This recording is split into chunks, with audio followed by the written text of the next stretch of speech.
Good afternoon, I'm Herman Green with the Midday News. A special welcome to those of you watching on onespotmedia.com. The St. Elizabeth police are investigating the circumstances surrounding the death of 39-year-old shopkeeper Jermaine Lennon, otherwise called Marsha, of a compound in the parish. The remains of Miss Lennon was found in a 4-bedroom house following a fire this morning. TVJ News understands that fire was seen coming from the building sometime before 6 o'clock. That's when residents alerted the fire department. 2 units from the Santa Cruz fire station responded. However, when they arrived, the building was already destroyed. The firefighters were only able to carry out cooling down operations. During a search of the rubble, Miss Lennon's body was discovered under a mattress. It's understood that Miss Lennon lived with her male companion, who was found outside the building suffering from injuries. He was taken to hospital. A plan to rename the North-South Highway linking Kingston and Ocho Rios in honor of former Prime Minister Edward Seaga is not going down well with the parliamentary opposition. The People's National Party, PNP, has expressed surprise at the move, as it says the former Prime Minister was not in support of the development of the highway.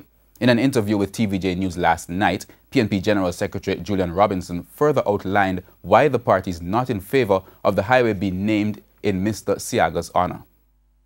I think it is well known that the concept of the highway was developed by P.J. Patterson when he was in office, and in fact Mr. Seaga himself was opposed to the development of highways and had indicated that the government at the time should have focused on dealing with other roads island-wide as opposed to doing highways.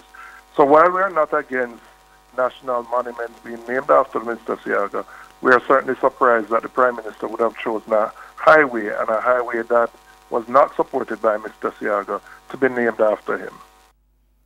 Prime Minister Andrew Holness announced the renaming of the highway yesterday evening at a ceremony to rededicate the Bustamante Museum in St. Andrew. He said the decision was made by Cabinet on Monday. Farmers across the island are being encouraged to participate in methods that will help to reduce predial larceny. Inspector in charge of the Predial Larceny Prevention Unit, Maurice McLean, highlighted that farmers tend to suffer grave loss as a result of predial larceny. Predial larceny is everybody's business. That's why Maurice McLean, the inspector in charge of the Predial Larceny Prevention Unit, is calling for farmers to utilize simple methods to secure their produce. In an interview with TVJ News at RADA's 12th annual Open Day, Mr. McLean highlighted that reducing predial theft across the island is important. He outlined several ways to do so. We encourage our farmers to monitor and control the access entrances and exits to their property, and ensure that they install fencing accordingly, just to prevent unwanted persons to patrol their areas unwantedly. In addition to that, we encourage our farmers to debush. Some farmers have some very heavy vegetation which is not needed. This is a potential hiding place for criminals. Also, we encourage our farmers to do a proper vetting of the persons who they are employing on their properties. Mr. McLean also encouraged farmers to practice alternative methods such as greenhouse farming. This, he said, will not only allow farmers to have more control over their crops, but also reduce the costs for farmers to travel to their farms. He also reiterated to farmers with livestock the importance of animal control. Some farmers have 30 acres of land and they have 10 goats, going all over these 30 acres of land. That is useless. What we want to encourage you to do today is to bring your animals a little bit closer in a controlled environment. So if you're using 30 acres of land for 100 goats, use 2 acres of land. Use 2 acres of land for that amount of goats, because you will have them in a more controlled area. Put up your barbed wire fencing, put up your other means of controlling your animals. He stressed that if farmers do not properly control their animals, they may be charged. Education Minister Senator Ruel Reid has revealed that all students sitting this year's Grade 6 Achievement Test, GSAT, will be placed in a full 5-year secondary level institution. He says for the first time there would be no need to place students in a junior high school's Grade 7 class. Senator Reid explained that given the reduction in Jamaica's birth rate in recent years, coupled with expanded capacity at the secondary level, more space has been created for students to be placed directly in a high school. Just over 39,000 students have been registered for this year's sitting of the school placement examination. They sat mathematics and social studies yesterday. They will sit language arts, communication task, and science today. This year's sitting of GSAT will be the last. It will be replaced by the Primary Exit Profile, PEP, as the National Placement Examination in the 2018-2019 academic year. A project is underway to develop the resource community in South Manchester as a premier tourist resort. This was recently announced by a Member of Parliament for Manchester Southern, Michael Stewart. The main part of the project focuses on the renovation of the Liberty Hall in the community. Mr. Stewart noted that Liberty Hall is the legacy of one of Jamaica's national heroes, Marcus Garvey. We have met with the community, we have met with the PDC in the Grovetown resource area, and they are fully on board. And we have been in dialogue with the tourism development company, and they have been providing the funding for the project. So far, one phase of the project has been completed.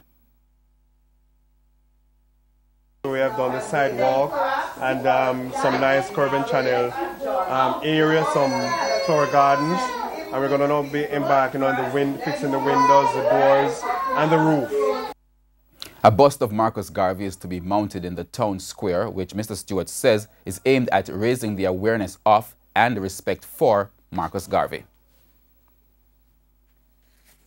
With an increase in cyber crimes across the world, Caribbean territories are taking increased measures to protect the aviation and tourism industries against any major attacks. According to a recently published article, the civil aviation industry faces increased cybersecurity threats due to hyperconnectivity and the lack of standardized frameworks and defenses. Speaking with TVJ News at an aviation cybersecurity conference at the Sancton International Airport this week, retired Captain Althea Bartley said significant measures need to be taken to ensure that the country's aviation systems are protected. The airports both are what we consider critical infrastructure for any government. So it is those are particular areas that if there's something that happens to it, you have a financial impact, you have a security impact, it affects your GDP. So when you're dealing with protection of your critical infrastructure, we're not only talking about the physical protection, but we're also talking about is our ICT, our information communication and technology systems also protected.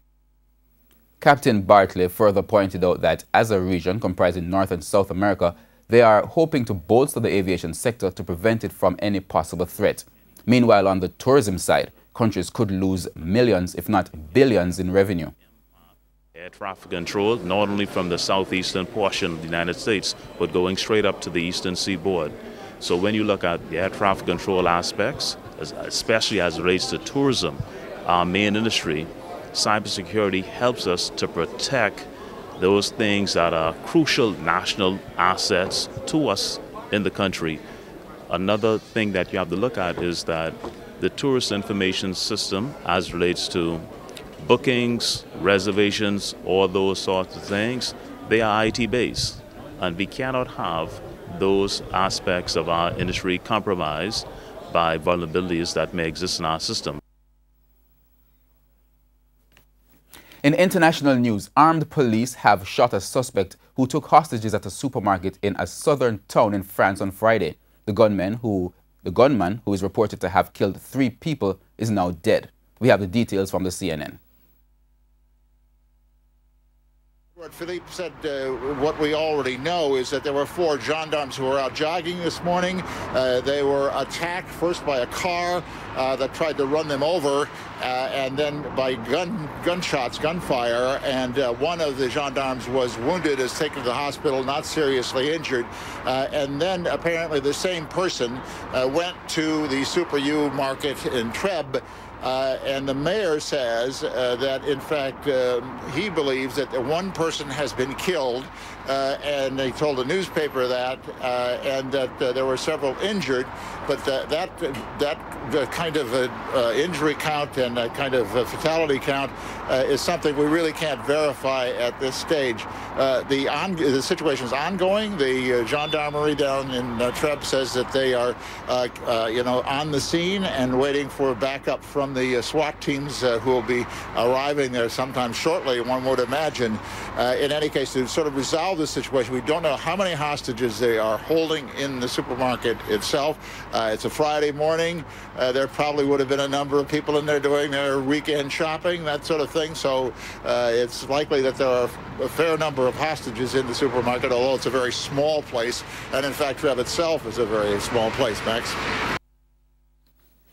And still overseas, U.S. President Donald Trump has announced John Bolton as his third national security advisor in just 14 months. But skepticism has already been generated towards Bolton. We have the details again from the CNN.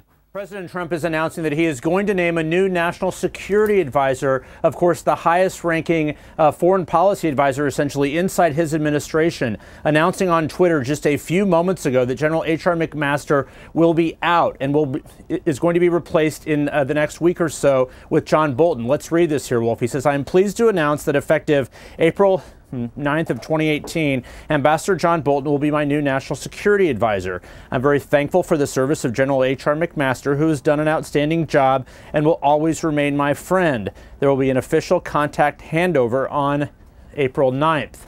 Well, this, of course, is coming on the heels of a visit today in the Oval Office. In fact, just a couple hours ago with John Bolton, a former ambassador to the United Nations. He was here meeting with the president. We saw him go into the West Wing, and then he left about an hour or so later. Advisors and aides here said it was simply a routine meeting. He meets the president often.